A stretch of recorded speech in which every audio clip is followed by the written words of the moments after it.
Ele, que é pouco capaz, mas servia para isso, e junto com o pessoal que realmente o colocou lá, começou a elaborar esse negócio. E elaboraram, porque o Pelé não vai conseguir elaborar lei nenhuma. Elaboraram uma lei que era muito pior do que essa que está aí, que a gente combateu muito, conseguiu tirar algumas coisas, única e exclusivamente para favorecer os seus interesses, de permitir esse negócio do chamado clube empresa. Esse conhecimento do Eurico foi naquela época determinante e fundamental. Agora, algumas pessoas não usaram o seu conhecimento para a chamada reformulação do futebol brasileiro, que piorou. Eurico nunca praticou esportes. Futebol, então, nem pensa. Mas durante os seus mandatos como diretor de futebol ou como presidente à frente da administração do Vasco da Gama, o Clube da Colina ganhou muitos títulos, alguns muito especiais. Foram 3 campeonatos brasileiros. A Taça Libertadores da América em 1998. A Copa Mercosul em 2000. Em 1999, o torneio Rio-São Paulo. 8 campeonatos cariocas, dentre eles o chocolate de 5-1 contra o seu eterno rival, o Flamengo.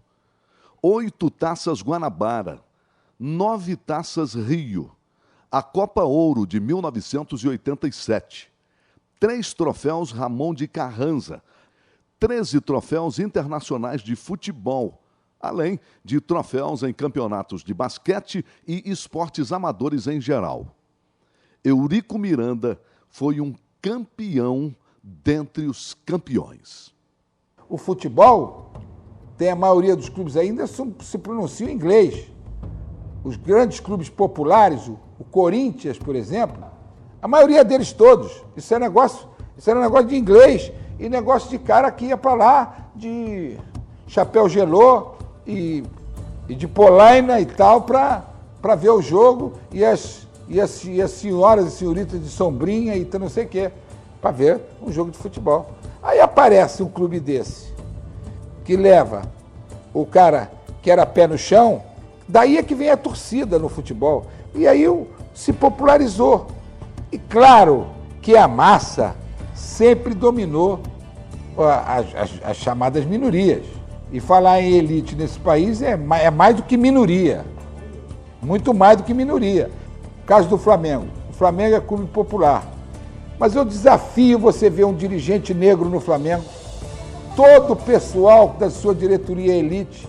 Você não vê pé no chão sócio do Flamengo. Não participam. Eles são torcedores de fora.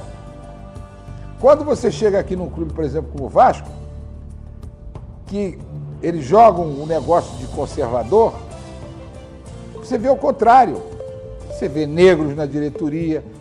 Foi o único clube que teve um presidente negro, dos grandes, presidente negro. O que acontece é que aqui você tem todo um culto das tradições, todo um culto ao respeito, mas aqui as pessoas são rigorosamente iguais, pô.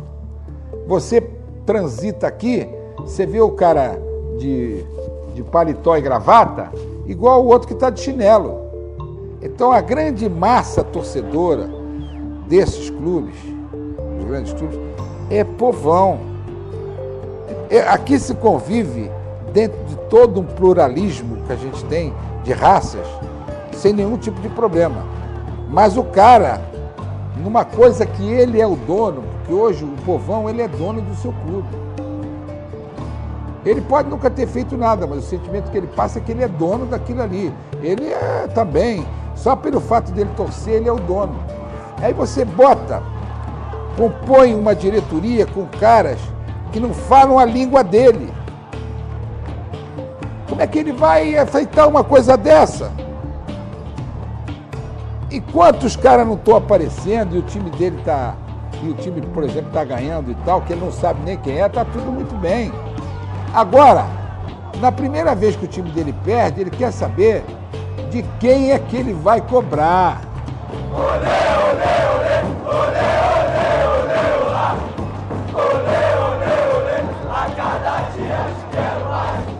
Não uso armas as armas tradicionais, eu uso outras armas. Uma delas é o charuto. O charuto provoca e intimida os inimigos. O charuto é algo, primeiro, que tem que ser levado como se fosse comemorativo.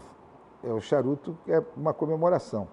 E meu é muito mais uma provocação. É que toda vez que eles acham que eu estou fudido, eu estou fumando meu charuto. Até porque os presidentes aqui, dentro do nosso regime profissional, eles não são remunerados, com pequenas e raras exceções. Então o sujeito é amador e dirige uma instituição profissional. Isso tem que dar uma desconexão por algumas vezes. O capitalismo é algo que permite você ascender, você crescer, você poder usufruir das coisas materiais. Não é porque eu dei 10 a um, eu tenho que dar 10 ao outro. E o que eu falo repartir é determinadas coisas, e nem sempre é dinheiro. Ou a pior coisa que existe, que foi criada na humanidade, é uma coisa chamada dinheiro. Dinheiro joga filho contra mãe, filho contra o pai, irmão contra irmão.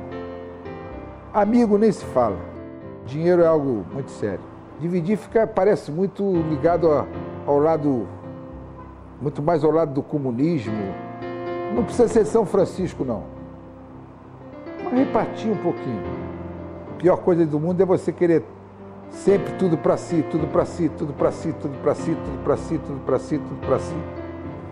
Aí você tem um conforto quando você galga, quando você sobe, mas ao mesmo tempo você conseguiu dar um puxãozinho num, puxãozinho no outro, puxãozinho no outro.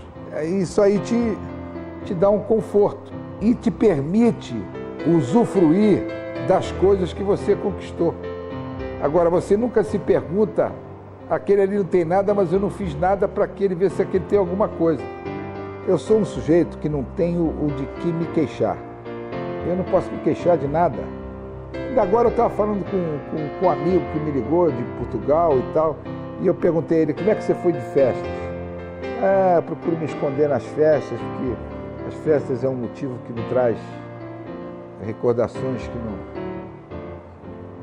E eu, não tenho isso na minha vida, Então não tenho motivo para ter inveja. Eu que deveria fazê-lo e que não o faço, eu devia agradecer todo dia por aquilo que eu tenho, por aquilo que eu desfruto. Sou um fraco, como todo homem é, e muito fraco, mas que fico forte muitas vezes pela proteção que eu tenho. Eu sou protegido, sem dúvida sou, muito. Sem dúvida, acima de tudo Deus, e alguns que Deus comanda. Uma delas está ali, Nossa Senhora de Fátima. Eu soube que o Alcir falou, ele gostaria que eu fosse lá vê-lo. Nesses casos, eu prefiro não ir. Eu prefiro mais mentalizar. Dizem que determinadas coisas confortam. Eu diria que não. Até porque eu sou muito... Nessa parte eu não sou bom, não. Eu no enterro, quando vou, eu só levo o meu abraço, mais nada. Pior coisa que tem, meu sentimento.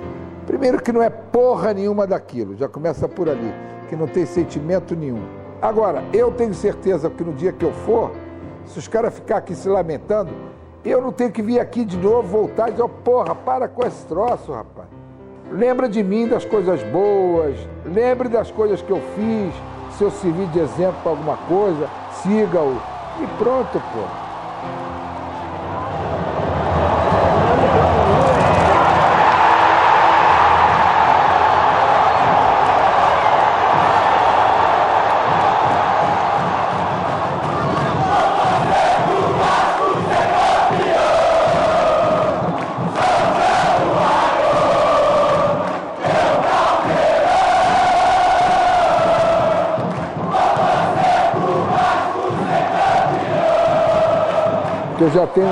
Eu tenho algumas frases minhas dessas que você não sei se você captou.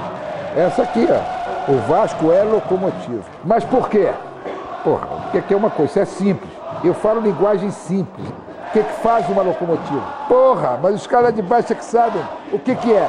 Locomotiva puxa, não é puxada. E o Vasco nasceu para puxar. O Vasco está sempre na frente, puxando. Quem dita o caminho é quem está na frente.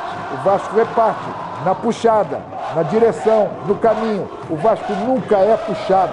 O Vasco puxa.